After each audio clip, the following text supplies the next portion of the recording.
I think this is the worst Werner Herzog movie I've seen, but also that's the opposite of damning it with faint praise because the worst Werner Herzog movie is better than like the best Paul W.S. Anderson movie, Wow. which is Event Horizon.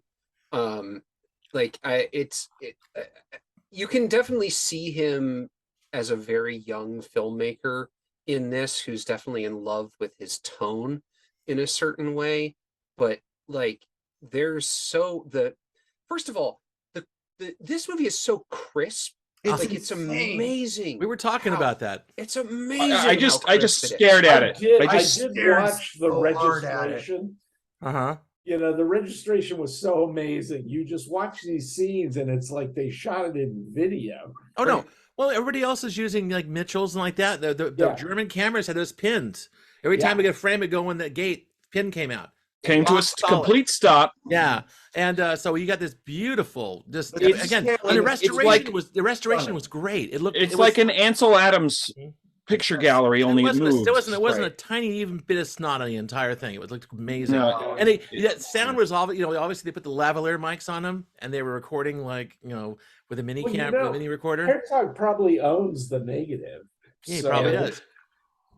I didn't know what to make of this movie at first. Like it was sort of a shaggy dog of a story. Yeah. But when you get let's just talk about the 10,000 windmills for a second. What a scene, man. That was jaw-dropping. But then like right after this, he sort of loses his shit.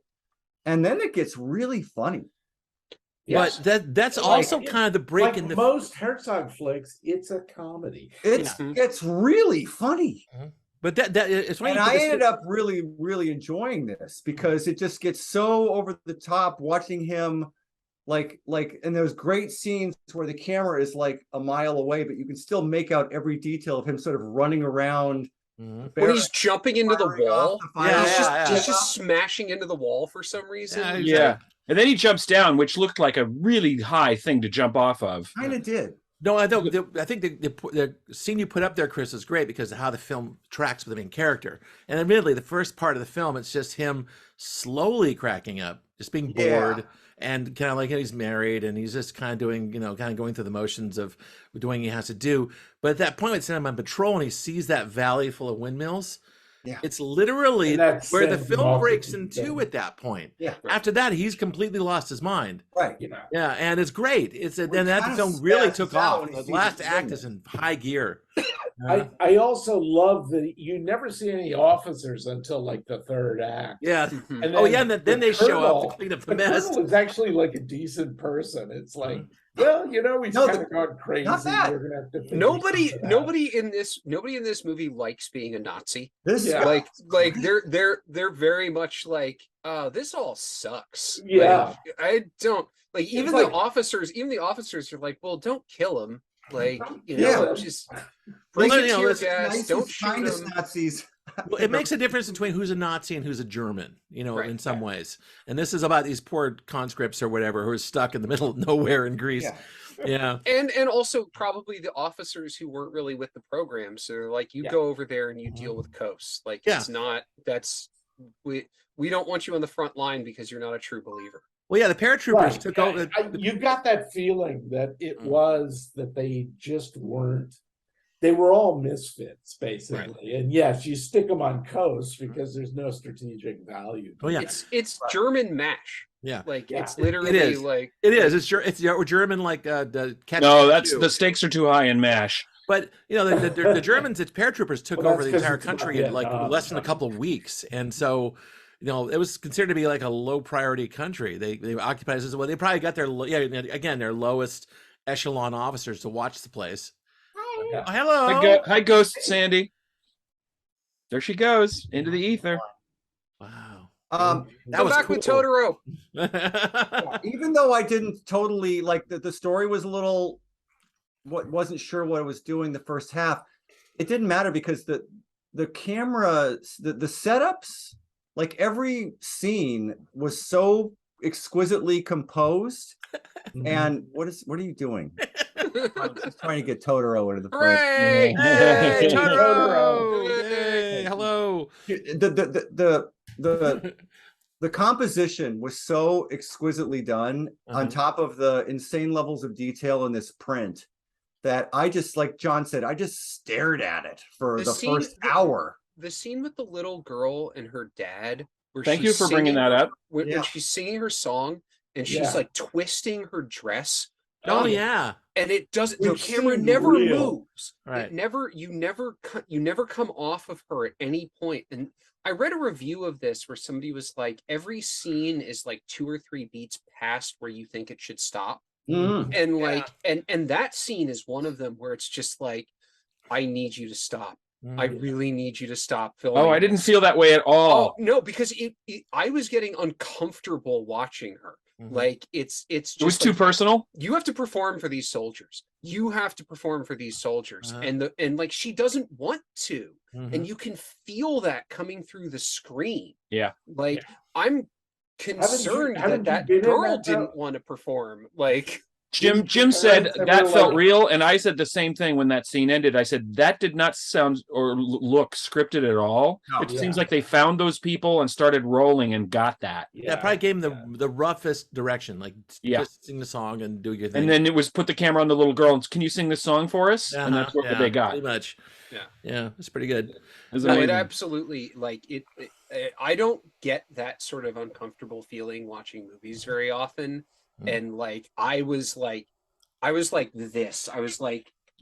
here. Well, it does. While that was crosses the line into. You can see that she's actually nervous. Right, she's in distress. Yeah, right. Yeah. It was like, it was probably tough for her.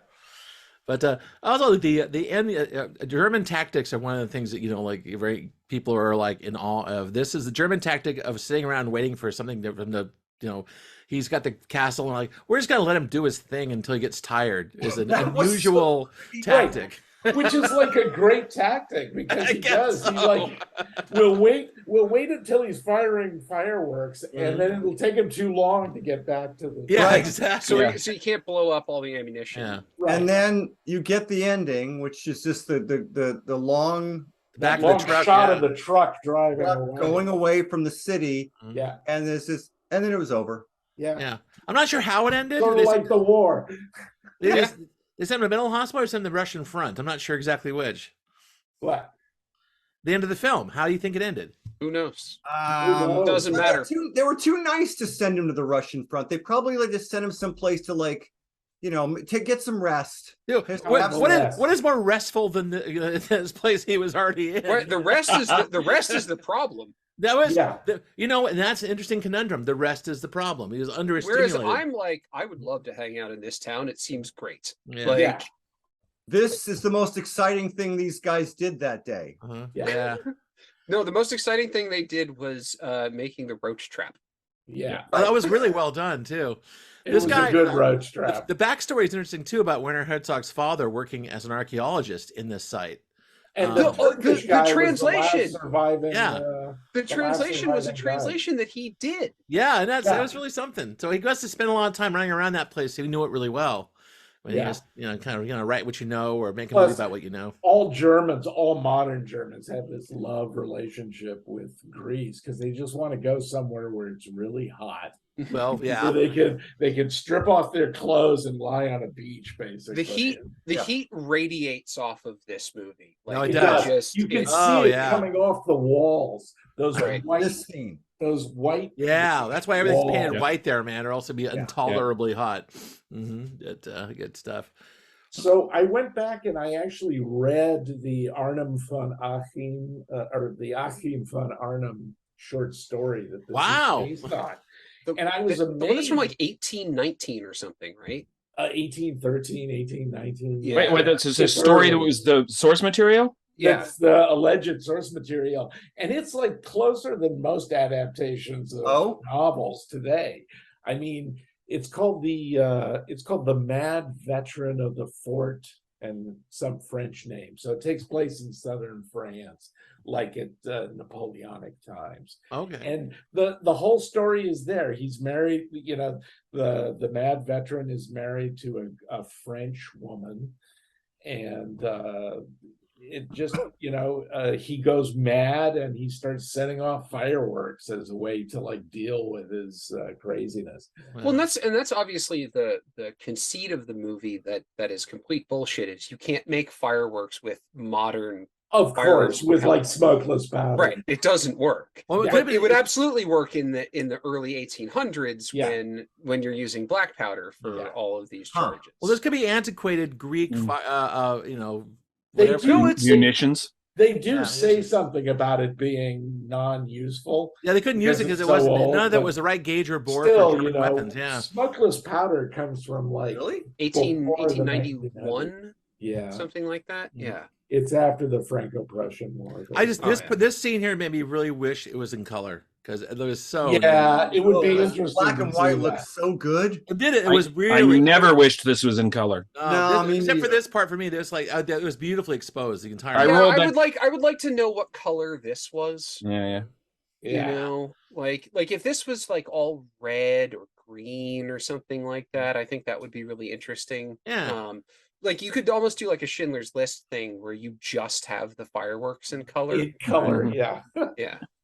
Yeah. But also he didn't have any money to make this. No, this was definitely it showed. It was made on the cheap. This was made for 400,000 Deutschmarks in 1968. So that's like less than $100,000. Yeah, that's Deutschmark was worth a quarter back then. I Right. think. Yeah. It was.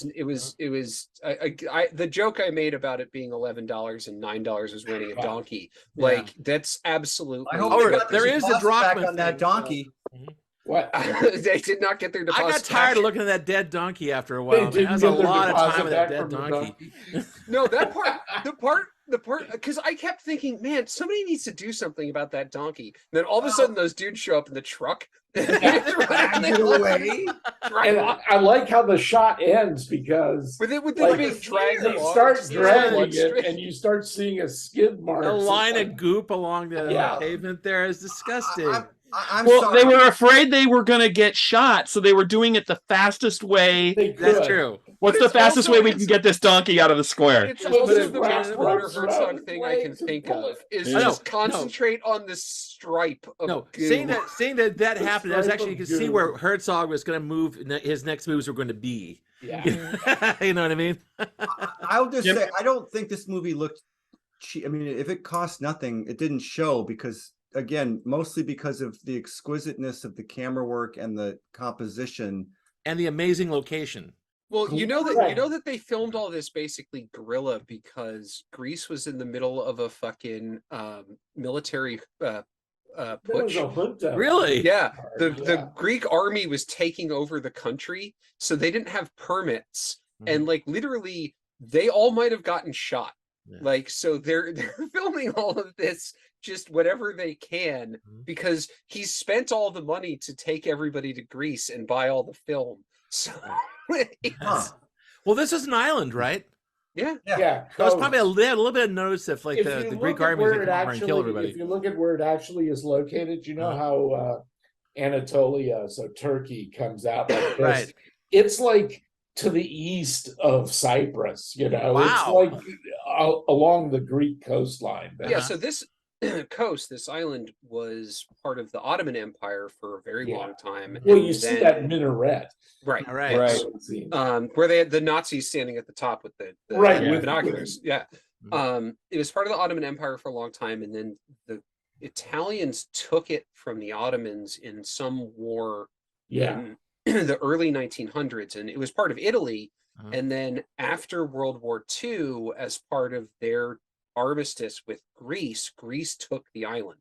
So it was part of Greece at the time that this was filmed, but it would have been part of Italy when the movie takes place. When the movie takes place. Yeah. So it makes sense that they would send German soldiers there Right. to guard this ammo depot. Yeah, and of course, before all that, it was Knights Hospitallers built the thing, so it's part of the Crusade. Right. Which See, would have been during the Ottoman rule. Yeah, which is So- weird because that was actually happening at the same time. Yeah. It might have been some sort of outpost for the Christians, you know? Yeah. Yeah, But it was built by the Knights Hospitallers. yeah, exactly. That fort. Right. Oh, it was. So I looked up the cinematographer thinking like, well, obviously this guy. What else has he done? Well, he did Aguirre, The Wrath of God. Aha. Okay, which is also Geraldo. Blow the horn. So he's Herzog's guy. Well, no, he just did those movies. He did those two, and that's it. Well, maybe he had a heart attack or something. Who knows? Like they didn't have retired. the same composer after this. No. Most of these actors The were in music like was TV also shows, and pretty that's good. it. Well, you like music? I The did guy like. who plays the piano is from Popol Vuh. That's what you said, yeah. I recognized his name in the credits, Jim. I'm like, Florian Fricky. I know that. Where do I know that? Who is Googled that him. It's guy? like, I knew he was in a band. Jim, thank you so much for picking this. All right. I thought you guys were gonna hate this. Really? Oh no, it was exquisite. I enjoyed the shit out of this. As I said, worst Herzog movie is still very Still high. like miles. No, Yeah. I don't think this is. I don't know. I really, really, really liked it. I'll reserve the fact that I thought the first half was slow. After we watched the Michael Mann movie, Thief, Yeah. it's interesting to watch, to go back and look at some director you really like, their first film. Yeah. Because it really does kind of show you like where they're coming from. Yeah, you see the trajectory. You know they're indulging their basic instincts. Like this is the thing they want to do, and they're not going to. It's not a diversion. This is their statement. Right. And maybe you might not get to make another movie, so you better do it right. If you're not going to get to make another movie, you do it all at that point. Yeah, 400,000 Deutschmarks doesn't grow on trees. Technically, Thief is his second movie. Yeah. But... Okay. Right. But yeah, it's really a standout for me, Jim. And I mean, I wept at two different points in the film. I wept. Wow. Yeah. What parts? The windmills. Yeah. That was pretty stunning, man. Amazing. And then I watched the fireworks. The first time he fired off the fireworks, and there was the ones coming off the cliff and going into the boat and bouncing around. I watched that 3 times at least. When it sets the chair on fire. Yeah, the chair, the shot of the chair. You see the charged chair later. Yeah. The editing when he cuts to the chair being hit is maybe a third of a second. Mm-hmm. And there's one shot of the chair, and the rest of it's wide shots, and then there's this chair bouncing in the fire. Right. Yeah. And then later and then he comes back later and he cuts to it as it's a burned. Cuts to it after. And the officers make a big deal out of it. What are we charge him for? Burning a chair?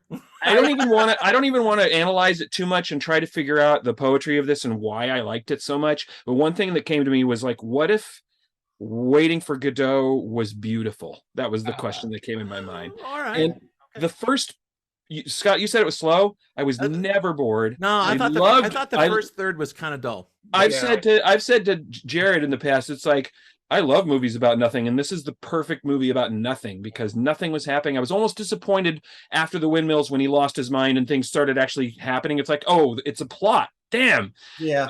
I had to shift gears with it because up to that point, I had just loved the fact that they were baking in the sun. He got a girlfriend.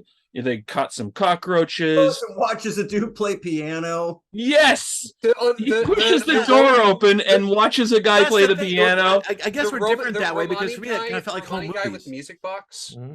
Like maybe it did feel like home movies, but they were fucking fantastic fucking home movies. All right. Honestly, the opening shot, which is the camera's locked on that windy road. Right. Yes, and the music, right.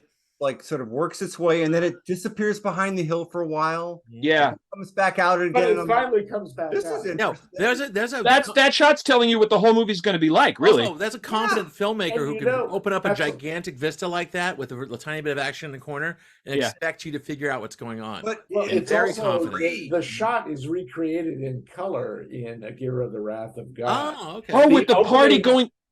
They come down into the jungle and then There's so many things in this movie that he comes back to later on in his career. Like that's one of the best parts about watching this. It's got most of his obsessions in it. Yeah. Also, I love Greece. Yeah. And I love Greek music, and I love the way Greek music feels like it's halfway in Eastern tradition and halfway in the West. Right, and Middle Eastern. It's got this Middle Eastern thing goes on. I thought the music in this was great. I didn't like the voiceover. I thought I love the narration- voiceover. Oh, I thought the narration I thought the narration hurts this movie, I think. I Disagree. wondered for a while if it was Herzog. Oh, if you didn't have, I it think wasn't it there. You know what, is. Tad? I There was wasn't listening much of to it, it. and if there was none at all, it would have been a little bit perplexing. I think. I think it would have been better though. I think if this movie was allowed to breathe a little bit more, I don't think it would have felt so slow. Right. I think the voiceover kind of directs you into focusing on certain things, and the movie itself doesn't. And like I think it works. So ironically, the voiceover kind of slows it down. Right, because the voiceover It's too literal. You know, right. sometimes The it does that. voiceover makes you focus on something when I think the movie wants you to divert your focus and not really know where it's going. It Right. wants to be meandering, and the voiceover is too directed. Yeah. Although the voiceover gets very Werner Herzog at one point. After the guy loses his mind, it starts talking about how he was angry at the sun. Yes. And I thought, Yeah, he didn't get to burn, or he didn't get to So it's burn a- down the it's- sun or whatever it was. Fuck. Yeah. No, the one was the VO was a mild version of the Blade Runner effect. no, wait a minute. Did anybody else think of La Jetée? Because this movie lulled me the way La Jetée does. It's sort of a narcotic. No, there's viewing not. You know experience. what? There's nothing like La Jetée. There is nothing, but the voiceover segments did make me feel that way a little bit. It's interesting, and because a lot of the scenes, except for the one behind Chris, a lot of the scenes there's very little movement. Yeah. That was the one I liked. I'm Yeah. lining up with Like Tad here. looking I at think Diane Arbus painting a photo or Or something. photo, yeah. Mhm. Well, I think that maybe the times weren't ready for it because this was '68, but I could see this if it's made film was 10 years later with no voiceover. That probably would have been a little more powerful. They probably had better, better lenses and better film stock. Could have actually kind of made this more hypnotic too. That's a little the bit thing. like a That's an Jodorowsky interesting thought. There should be a Blade Runner director's cut where they take out all the exactly. voiceover. Anyway, I think we should. Or they have Herzog do more voiceover for it. Yeah. Yeah, let her Yeah. Because Blade who Runner doesn't voice. love listening to Werner Herzog talk? Also- He narrates every No, dude. scene. Yeah, right. Why is this That rubber would banding be back to great. his video about skateboarding? Because this movie is actually kind of about failure. Right. Yeah. Yeah. Well, So- no, it's not about failure. It's about the willingness to accept failure Mhm. as part of like growing.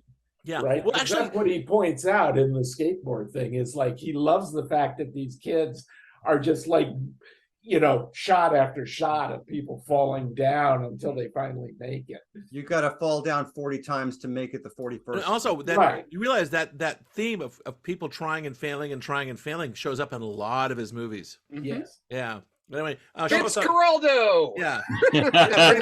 Or just failing. All right. Show Just thumbs. Show failing. thumbs. Let's do it. Let's move on. Oh, solid. Solid. Solid thumbs up. Absolutely. Well Solid done, thumbs up. man. Solid Absolutely. thumbs up. Loved Absolutely. it.